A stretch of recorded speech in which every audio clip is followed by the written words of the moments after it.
Hello there everybody, paid WWE shill Adam Cleary here, fresh, lol, not really, from his trip to London where we just saw WWE live in London. The name is not creative. Yes, that's right, thanks to our good pals at, where are they?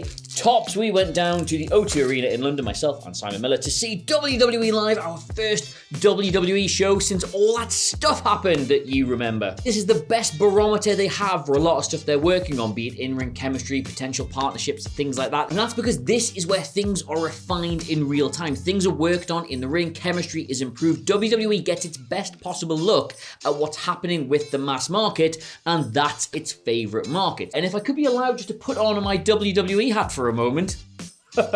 you see what I've done there? My name is Adam Cleary, and these are 8 things we learned at WWE Live in London. Number 8, yes is just a wrestling chant now. Yeah, you see, Daniel Bryan does not exist anymore. There is a man who looks considerably like him in AEW, but Daniel Bryan as a wrestling entity, not around. You'll never ever see him again. The work he did in WWE will never be repeated anywhere. But the thing is, wrestling is all about legacy. He's actually written a really good piece in the Players Tribune today. If you've not read that about his time in WWE, you should go and check that out. But wrestling is all about legacy, and if there's one thing that's going to put a tiny little smile across his face, it's that now that he's gone from the company, yes has definitely remained. There were 2 excellent call and response moments at WWE Live in London last night. First, Finn Balor challenged Seth Rollins and Rudolph to a 6-man tag team match with him and the Mysterios, and the crowd were like, yes, yes, yes, and then Drew McIntyre suggested the idea that WWE might come back and do a big pay-per-view in the UK, to which the crowd replied, yes, yes, yes. And somewhere in Jacksonville, a man in a very tight, very ice-white t-shirt will have been very, very pleased with himself, even though he probably didn't know about it. Number 7, the Women's Revolution. Now, the Women's Revolution, which was the process of WWE finally taking women as a concept seriously in the company, was an unreserved success and one of the best things they have ever done, but at times, after about a year or so, it did start to feel slightly cynically booked and like a big marketing exercise. Like, headlining WrestleMania is one thing because it's just incredible PR and it gets them all the kind of headlines they want to do, but unless that filters down into the minutiae of the company, it doesn't really mean anything. So I'll just say this, a house show of this scale being headlined by a lengthy and well-received women's championship match feels genuinely quite significant. Because you got to remember, it's just a house show. These things are purely there for the casual fan base, for the quote-unquote mass market. You have to put your biggest ticket draw in the main event because that's what all the mummies and the daddies and the kiddies and the casuals, they are coming to see. It has to be brand recognition in the main event. It has to be something exciting in the main event. It has to be something people are going to stick around till the end of the show to see in the main event. And yes, even with half the roster back in America for Raw, you still had Seth Rollins, Finn Balor, Rey Mysterio, and Kevin Owens on this show. Those are multiple-time World Heavyweight Champions. There's technically a WrestleMania main eventer in amongst that, and yet they still went with a main event of Becky Lynch versus Bianca Belair. And the thing is, that is not a novelty for the company. They do that all the time, so just seeing it play out in this kind of environment was, yes, things did change. Maybe not perfectly, maybe not as much as they should have, but they definitely changed. Number 6, the Becky heel turn was incredibly dumb. Yeah, what we're talking about the main event, that was Becky Lynch versus Bianca Belair, and of course, regular viewers of the product will know that Becky Lynch is currently strutting around on SmackDown as the top heel in that company with the Women's Championship belt. She's a heel, she's to be booed, she's done a turn. So it's a bit weird, to be completely honest with you, for her music to hit and the crowd to lose their minds. They were delighted to see her. Becky. She was doing things well. She was walking down the ring, not paying them any attention whatsoever, but nobody cared. She was adored. Yeah, it turns out that you can't have somebody be just one of the best things in the company for years and years and years and get a groundswell of support for one of the most organically over things that has ever happened, especially in that part of the company, and then just turn a heel with a clunkily written twist that nobody was particularly invested in. You can't make people want to boo her. She is good. And yeah, alright, you're sitting there going, Adam, you've literally just said these are house shows. They're full of families and kids and casuals and things like that. But that is the mass market. That is the market that has secured the long-term future of this company because of how valuable it is for those eye-watering television deals. This is like away from yous and me's. These are the people WWE is supposed to appeal to, and the people who reflect how well things are going in the company. These are the people who weren't that bothered about Roman Reigns as the top face. These are the people who were that bothered about John Cena as the top face, and they still see Becky Lynch as a top face. And so the match was really weird because Becky Lynch did play heel. She tried to get out of there, she ran out the ring, she resorted to a few cowardly tactics, things like that, but then when she won at the end with her dastardly tricks, people were like, yay, Becky Lynch won, and we love her. Number 5, the plane ride from hell hasn't quite landed yet. Yeah, it's genuinely quite difficult to predict which way wrestling fans are going to go, like Hulk Hogan getting warmly welcomed back into the company and back into the community, despite most of WWE's roster being incredibly uncomfortable with that. Kind of implies that if you're a big enough name, anything could be forgiven, even when it shouldn't be. But you would like to think that the most recent revelations in Dark Side of the Ring, Vice's brilliant expose of the wrestling business, would be enough to push some people past the point of no return, Ric Flair especially. Now, if you haven't seen that yet and you don't know what I'm going on about, I would encourage you to go and watch that when you finish this video, but it is, let's say, stomach-turning in part, some of the things he's been accused of, but the amount of woos that were still going around the O2 mean that that information either hasn't quite reached or sufficiently penetrated, or at least altered the mindset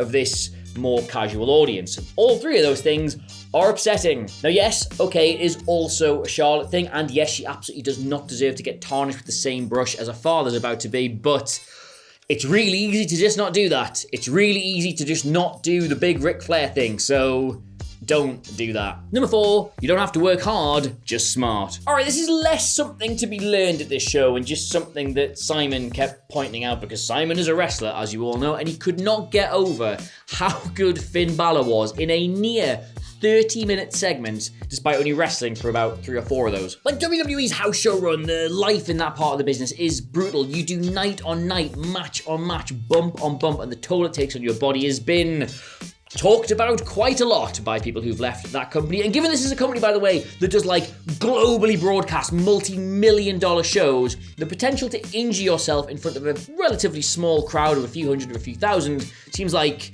well, if nothing else, bad asset management by the company. And yet, last night, there was a tag team match between Rudolph and the Mysterios, which went back and forth for ages, but then got interrupted by Seth Rollins, who stole the finish at the end, and then Finn Balor came in to equal the odds and to run them off, but then actually, pal, fella, is that what you sound like when you're Irish? Yeah, you can't be running off now. You're gonna have to do a 6-man tag team match. I'm challenging you to it now, and they did that 6-man tag team match, and so this whole segment ran, honestly, for about 30 minutes, of which Balor was the most over thing, and honestly, he wrestled max for about 3 of those. Feel really guilty already about trying to do that. I really hope nobody from Ireland watches that. Our entire family is Irish, and they will disown me if they ever heard me do it. I digress. Balor was brilliant, and he got the, like on the Nando's scale, that black bottle that nobody goes near. He got that level of pop for his hot tag, and he just made that entire segment brilliant. He took barely any bumps. Is that interesting? I don't particularly know, but Simon was sitting next to me and he seemed to think it was, so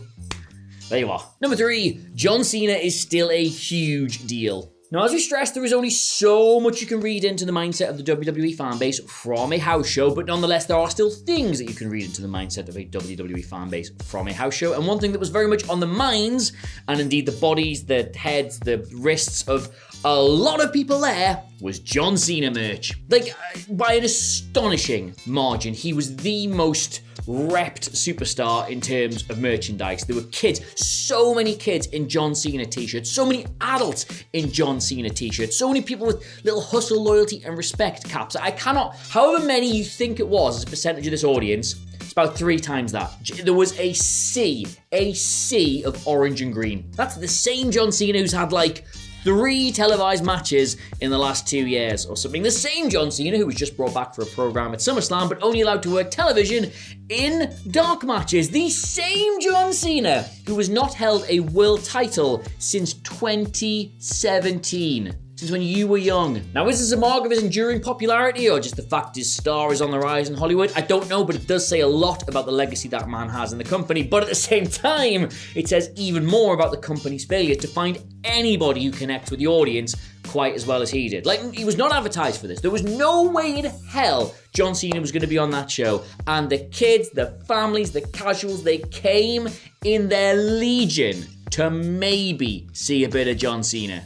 That's insane. Number 2, WWE are thinking about doing a major pay-per-view in the UK. Drew McIntyre, with a live microphone in a company that does not let you say a single word in front of a crowd unless you've run it past 3 or 4 people beforehand, told us that it was his one mission in life to bring a significant WWE pay-per-view to the UK. We are coming up on the 30th anniversary of SummerSlam 1992, which if you are too young to remember, that's fine, so am I. Just go watch it. It was really, really good, but it was the last time they put a big show over here. Yes, we had your Rebellions, No Mercies, Jacqueline's Boobs, things like that, but never something that would just normally be on the card in the US, come rain or shine, over here.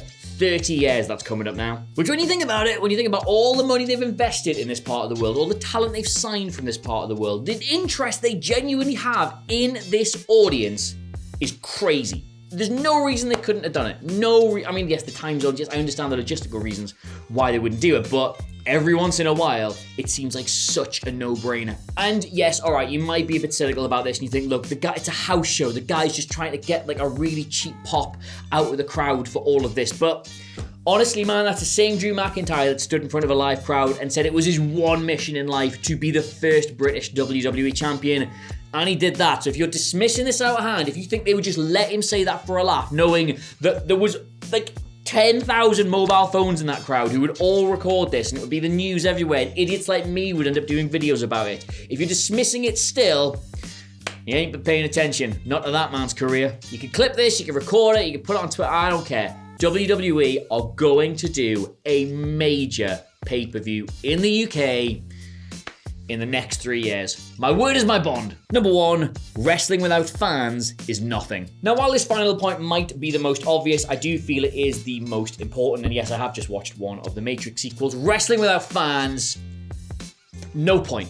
How we as a community, as companies, as promotions, as fans, as journalists, everything, how we allowed wrestling in front of 0 people to become the norm during the pandemic was very bad. We should not have done that. If your local indie could have put everything on ice for a couple of months, so should WWE. Now, I don't want to put too much of a personal editorial slant on this video because it's, general observations that everybody should take away. Not really my story of attending the event, but I will just say, I had a bad time over the summer. I went and watched all the football for the Euros, and at the final, I got COVID, and I felt awful, terrible. It's really put me off going back to big, large gatherings and stuff. I haven't been to any gigs. I haven't done stuff like that. I've kind of been keeping myself to myself for the last few months. But going to this WWE show, which was run impeccably by the O2, I might add, there was COVID passes everywhere. They were checking people. They were taking it seriously. They were getting people to wear masks, feeling safe and secure at that, whilst at the same time being at an event that felt so normal was just